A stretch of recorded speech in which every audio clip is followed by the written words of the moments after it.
자, 쉬었다 가시죠. 네, 안녕하세요. 쉬는 시간 10분에 쉬운 사람 쉬인입니다. 나이가 쉬는 아니고요. 사람 인자를 써서 쉬인입니다. 10분이라는 쉬는 시간 동안 쉬운 이야기들로 여러분들의 삶에 작은 쉼을 드리고자 합니다. 그럼 쉬는 시간 10분 쉬운 이야기 시작해 보겠습니다. 지난 시간에 목표 달성을 위해서는 욕망과 의도를 구별해야 되고 욕망을 버리고 그 자리에 의도를 채워야 하며, 다만 우리가 평소에 익숙한 내부 의도를 줄이고 외부 의도를 활용해야 한다고 말씀드렸습니다. 욕망은 그 자체가 이미 포텐셜이고 내부 의도 역시 지나치면 잉여 포텐셜을 발생하기 때문이죠. 결국 트랜서핑의 핵심은 잉여 포텐셜을 만들어내지 않으면서 목표를 달성하는 것인데요. 즉 내부 의도를 거부하고 외부 의도를 활용하는 것입니다. 물론 내부 의도를 높여서도 목표를 달성할 수 있습니다. 하지만 이제 우리는 외부 의도의 존재를 알게 된 이상 이 외부 의도란 훨씬 더 큰 힘을 사용할 방법을 찾아야 됩니다. 오늘은 외부 의도를 활용할 수 있는 실천적인 방법론에서 중요한 개념을 하나 소개해 드릴까 합니다. 저자는 이 책에서 계속 강조하고 있습니다. 그저 가지겠다는 결정과 선택만이 필요하며 얻어내고자 하는 몸부림을 거부해야 한다고요. 이 말을 들으시면 우선 이 생각부터 드실 겁니다. 아니, 어떻게 가지겠다고 결정하면서 얻어내고자 나서는 것을 거부해야 되는 거지? 얻어내고자 몸부림을 쳐도 가지기 어려운 상황인데 말이죠. 몸부림을 치며 노력해야 원하는 것을 얻을 수 있다고 하는 생각 자체가 세상의 펜듈럼이 만들어낸 우리를 조종하는 효과적인 도구이며, 우리는 이것을 상식과 고정관념이라고 부릅니다. 이 책은 이러한 상식과 고정관념을 깨기 위해 무단히 노력합니다. 저자 역시 상식은 삶 속의 감옥이라는 표현을 하며 그곳에서 탈출하기는 쉽지 않다고 합니다. 다시 본론으로 돌아와서 가지겠다는 결정, 즉 외부 의도와 얻어내려는 노력, 몸부림이라는 내부 의도 간의 균형을 잘 잡아야 한다고 저자는 말하는데요. 그래야지 잉여 포텐셜이 발생하지 않기 때문이죠. 저자는 이 균형을 이렇게 표현을 하고 있습니다. 그것은 욕망 없이 원하며 걱정 없이 돌보며 떠밀려가지 않고 노력하며 고집 없이 행동함을 의미한다. 솔직히 저는 이 부분을 읽고 또 한번 포기하고 싶었습니다. 아니, 어떻게 욕망 없이 원할 수 있지? 이게 가능한 것인가? 한참을 고민하다가 문득 노자의 무의사상이 떠올랐습니다. 위무위 증무불치, 함이 없이 하면 다스려지지 않음이 없다. 이걸 보면 항상 떠오른 생각이 이게 하라는 거야 말라는 거야 하는데, 노자는 뭐를 계속 하지 말라고 말합니다. 마음도 비우고 뜻도 세우지 말라고 하죠. 이 부분이 상식적으로 이해가 잘 안 되는데 이번에 이 트랜서핑을 읽으면서 어느 정도 해결이 되고 있습니다. 목표를 분명히 세우되 그 목표에 집착하지 않고 가능한 내부 의도를 줄여서 순수한 의도를 유지하라는 뜻이죠. 목표는 그 자체가 욕망이고 욕망은 포텐셜이니 그 욕망을 달성하기 위한 노력, 내부 의도를 높이다 보면 결국 잉여 포텐셜이 발생하고 균형력이 작동하기 때문입니다. 자연계에 보이지 않는 손인 이 균형력을 발생하지 않기 위해서는 가능한 에너지를 발생하지 않아야 합니다. 노자는 이런 점을 깨닫고 덜어냄을 강조하고 있습니다.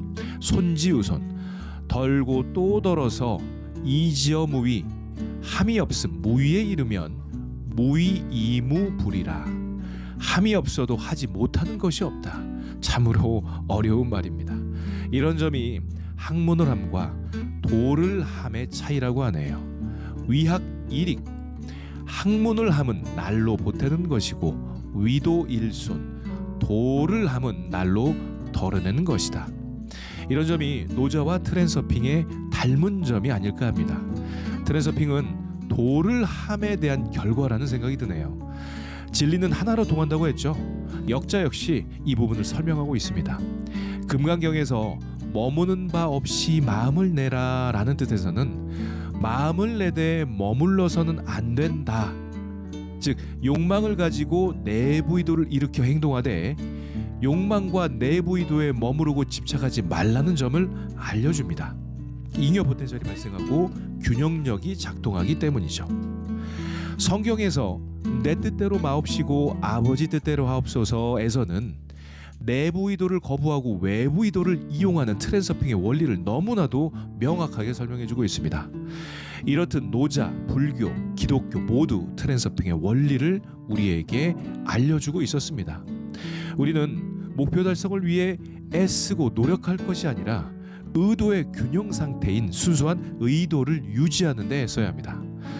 욕망과 내부 의도가 버려지고 순수한 의도만 남은 상태에서 마음과 영혼이 일치되어 외부 의도의 강력한 트랜서핑이 일어납니다. 매우 어려워 보일 수 있지만 저자는 이를 우리가 일상으로 하고 있다고 하네요. 우리가 잡지를 사기 위해서 신문 가판대로 가는 경우나 머리를 긁고자 팔을 들어 올리는 경우 모두 욕망과 내부 의도가 없는 순수한 의도의 상태이죠. 그래서 성취할 확률은 거의 100%입니다. 그냥 내가 선택하고 행동할 뿐입니다. 여기에는 욕망과 내부 의도가 없습니다. 욕망은 내가 그렇게 하기로 결정하는 순간까지만 있었고 그저 행동하기에 내부 의도 역시 거의 없습니다. 그렇다고 목적과 목표도 없는 것이 아닙니다. 강조하지 않아도 분명히 존재하고 있죠. 이런 상태가 위무의 함이 없이 함의 상태, 즉 순수한 의도만이 있는 상태입니다.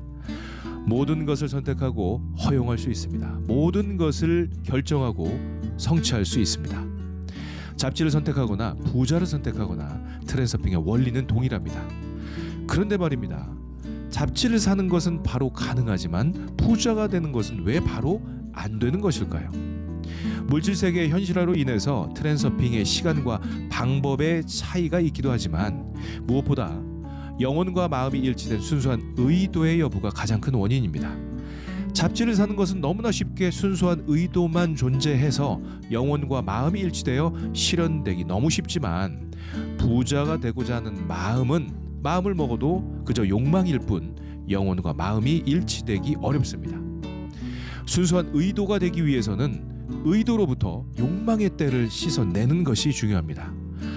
고민이나 걱정하거나 의심이 든다면 이미 우리는 욕망을 품고 있다는 뜻이며 목표가 이루어지리라고 믿는 것조차도 우리는 욕망을 품고 있다는 뜻입니다. 고민, 걱정, 의심뿐만 아니라 이런 믿음조차도 욕망과 소망을 내포하고 있습니다. 그리고 오히려 강한 욕망과 소망은 강한 두려움과 의심의 반증입니다. 욕망이 클수록 두려움도 커지며 내부 의도가 높을수록 의심이 커집니다. 두려움과 의심이 높아지면 마음과 영혼이 실패로 일치되기 시작합니다. 외부 의도는 우리를 강력하게 실패의 섹터로 트랜서핑하죠. 이것이 트랜서핑 관점에서 우리가 자주 실패한 원인입니다. 그럼 이 순수한 의도를 유지하기 위한 실질적인 방법은 무엇일까요? 여기서 트랜서핑은 구체적인 방법론을 제시하는데요. 정말 중요한 개념 하나가 나옵니다. 바로 중요성이라는 개념입니다. 우리가 욕망과 내부 의도에서 벗어나지 못하는 주요 원인은 우리가 스스로 부여한 중요도 때문입니다. 목표 달성하기 위해서 중요도를 높이면 더 노력하게 되고 중요도는 더 높아지게 되죠. 이러한 과정들을 반복하면서 잉여 포텐셜이 발생하고 균형력이 작동하게 됩니다. 중요도가 높아지면 의심과 두려움을 일으키고 이는 영혼과 마음의 일치에 장애물이 됩니다. 영혼은 뭔가를 향해 가려고 하는데 마음은 그것을 의심하고 허락하지 않습니다. 영혼은 옆에 창문이 열려 있는 것을 보고 있는데 중요성은 마음을 닫힌 유리창 쪽에 계속 부딪히게 합니다. 영혼은 자신이 진정으로 원하는 것을 온 가슴으로 요구하는데 이 중요성은 마음을 상식과 고정관념의 그물 속에 구속시킵니다. 중요성은 이 펜듈럼의 효과적인 조종 도구입니다. 중요하다고 해야 노력하고 에너지를 발생시키기 때문이죠. 외부 의도를 통한 목표 달성을 위해서는 중요성을 낮추고 욕망을 거부하며 그저 행동해야 합니다. 마치 신문 가판대로 잡지를 사러 가는 것처럼 머리를 긁고자 팔을 드는 것처럼 말이죠. 중요도를 낮출수록 욕망은 사라지고 내부 의도는 순수해져 외부 의도와 연결됩니다. 이 부분이 트랜서핑의 핵심 실천 방법입니다. 마음은 펜듈럼이 만들어낸 세상의 고정관념에 많이 휘둘려서 다양한 감정 에너지를 만들어내고 스스로를 구속시킵니다. 마음이 세상에 휘둘려 영혼과 멀어지려고 하는 순간 영혼과 멀어지지 않기 위해서 해야 될 일이 바로 문제의 중요도를 낮추는 것입니다. 그리고 우리는 기억해야 합니다. 우리는 세상의 문제를 해결하고 변화시키기 위한 존재가 아니라 세상의 다양한 모습을 선택하고 경험하는 존재라는 사실을요. 펜듈럼은 세상에 문제를 만들어 놓고 열심히 해결하라고 합니다. 그리고 문제 해결을 위해서 중요도를 높이도록 조종합니다. 그렇게 열심히 문제 해결에 집중하면서 우리는 우리의 영혼 상태를 돌보지 않았습니다. 내 영혼이 무엇을 할 때 가장 행복한지를 잊은 채 오직 펜듈럼이 만든 문제에만 집중하며 살아가고 있습니다. 그런 펜듈럼에서 벗어나는 방법 역시 바로 중요도를 낮추는 것입니다. 중요도를 낮출수록 펜듈럼은 약해지고 내 영혼은 자유로워집니다. 결국 문제의 중요도를 낮춰서 내 영혼을 자유롭게 하는 것이 트랜서핑의 궁극적인 목적이었습니다. 그래서 이 책에서도 이 중요도를 낮출 수 있는 방법을 몇 가지 소개하고 있는데요. 첫째는 인식하는 것입니다. 모든 해결의 시작은 인식입니다. 모든 문제는 내가 스스로 중요도를 높였다는 점을 인식하는 것입니다. 그리고 내가 어느 순간 어디에서 중요도를 높였는지를 찾아보는 것입니다. 그리고 내가 여기서 펜듈럼에게 휘둘려서 중요도를 높였구나라고 인식하는 거죠. 펜듈럼이 가장 잘 사용하는 무기가 바로 이 중요도라는 사실을 꼭 기억해야 됩니다. 이런 인식의 과정에서 중요도를 의식적으로 낮출 수가 있습니다. 둘째는 미리 패배를 인정해 보는 것입니다. 패배의 시나리오를 한 번 정도 돌려봄으로써 패배도 성공도 생각하지 않고 그저 행동하게 하는 것이죠. 주의할 점은 패배의 시나리오를 자꾸 돌리는 것이 아니고 한 번 정도만 돌리면 충분하다고 합니다. 욕망을 정화하려다가 의도까지 잃어버려서는 안 되기 때문이죠. 셋째, 참여자에서 관찰자로의 역할 전환입니다. 자신의 역할에 너무 깊이 빠져들지 않기 위해서는 참여자에서 관찰자로 빠져나와야 합니다. 그리고 문제를 심각하게 고민하는 내 자신의 모습을 관객으로서 객석에 앉아 초연하게 구경합니다. 싸우거나 거부하거나 회피하거나 도망가거나 흥분하지 않고 그냥 조용히 바라보고 있습니다. 장차 어떤 일이 일어날지 알 수 없지만 그 상황을 대수롭지 않게 생각하기로 마음먹고 그냥 내버려 두는 것입니다. 이렇듯 지켜보는 자는 언제나 깨어 있습니다. 중간에 끼어들지만 않는다면 이 연극은 순조롭게 끝날 것입니다. 저자는 이런 작업을 깨어있는 의식이라고 부릅니다. 이 깨어있는 의식은 중요성을 최저 수준으로 유지시켜주며 동시에 문제에 대해 희극적인 태도를 취할 수 있게 해준다고 합니다.